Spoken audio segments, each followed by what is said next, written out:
10 ଅଗଷ୍ଟରୁ 17 August କିପରି ରହିବ ମିଥୁନ ରାଶି ପାଇଁ ଚାଲନ୍ତୁ ଡିଟେଲ୍ସରେ ଜାଣିବେ। ଏହା ଜେନେରାଲ ପ୍ରେଡିକ୍ସନ୍ ଅଟେ। ଆପଣ ଯଦି ବହୁତ ପରିଚ୍ଛନ୍ନ ଅଛନ୍ତି ତାହେଲେ ଜନ୍ମ ପତ୍ରିକା ନିଶ୍ଚୟ ବିଶ୍ଳେଷଣ ଥରେ କରାନ୍ତୁ। ମିଥୁନ ରାଶିମାନଙ୍କ ପାଇଁ ଏହି ସପ୍ତାହରେ ଯାତ୍ରାର ଯୋଗ ବନୁଛି ଓ ଯାତ୍ରାର ଲାଭ ମଧ୍ୟ ଆପଣଙ୍କୁ ରହିବ। ଲମ୍ବା ସମୟରୁ ବିଚାର କରୁଥିବା କାର୍ଯ୍ୟ ଆପଣ ଏହି ସମୟରେ ପୂରା କରିବେ ଓ ସେଥିରୁ ସଫଳତା ପାଇବେ। ବିଶେଷ ରୂପରେ କ୍ୟାରିୟର, ଜବ୍, ବିଜନେସ୍ ଓ ଷ୍ଟଡି ଉଦ୍ଦେଶ୍ୟରେ ଯେଉଁ ଯାତ୍ରା କରିବେ ସେଥିରେ ସଫଳତା ପାଇବେ। ସ୍ୱାସ୍ଥ୍ୟର ଦୃଷ୍ଟିକୋଣରୁ ସମୟ ଭଲ ରହିବ ଓ ସ୍ୱାସ୍ଥ୍ୟ ଖରାପ ଥିଲେ ସେଥିରେ ମଧ୍ୟ ସୁଧାର ଆସିବ।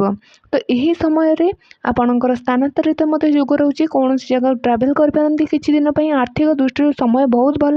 ଲମ୍ବା ସମୟରୁ ଚାଲି ଆସୁଥିବା ସଙ୍କଟ ମଧ୍ୟ ଆପଣଙ୍କର ଆର୍ଥିକ ଦୃଷ୍ଟିରୁ ମଧ୍ୟ ବହୁତ ଭଲ ରହିବ ଓ ଆର୍ଥିକ ରୁକାବଟ ଏହି ସମୟରେ ଶେଷ ହେବ। ସମସ୍ୟାର ଶେଷ ହେବ ଓ ଆର୍ଥିକ ସ୍ଥିତି ମଜବୁତ ହେବ। ନୌକରୀର ବି ଯୋଗ ରହିଛି। ତ ଅଟକିଥିବା କାମ ପୂରା ହେବ ଓ ଫସିଥିବା ପଇସା ମଧ୍ୟ ଆପଣଙ୍କୁ ମିଳିବ। ବିଦେଶରେ କାରବାର କରୁଥିଲେ ଓ ସ୍ଥାପିତ କରିବା ପାଇଁ ଯଦି ବିଚାର କରୁଛନ୍ତି ତାହେଲେ ଏହି ସପ୍ତାହ ଆପଣମାନଙ୍କ ପାଇଁ ଅଟେ। ତ ଏହି ସମୟରେ ପ୍ରଥମ ଭାବରେ ଆପଣଙ୍କର ମଙ୍ଗଳ ଯେହେତୁ ରହିଛନ୍ତି, ସ୍ୱାସ୍ଥ୍ୟ ସମ୍ବନ୍ଧୀ ପରିଶ୍ରାମ ରହିପାରେ ଓ ଜୀବନସାଥୀଙ୍କର ସ୍ୱାସ୍ଥ୍ୟ ମାନେ ଆପଣଙ୍କ ହଜବେଣ୍ଡ ବା ୱାଇଫ୍ଙ୍କର ସ୍ୱାସ୍ଥ୍ୟକୁ ନେଇକି ଆପଣ ବହୁତ ଚିନ୍ତିତ ରହିପାରନ୍ତି। ପରିବାରରେ ଝଗଡ଼ା ହେବାର ସମସ୍ୟା ରହିଛି। ପରିବାରରେ ମନମୁତାବକର ଠାରୁ ବଞ୍ଚନ୍ତୁ, ଯୁକ୍ତି କରନ୍ତୁ ନାହିଁ।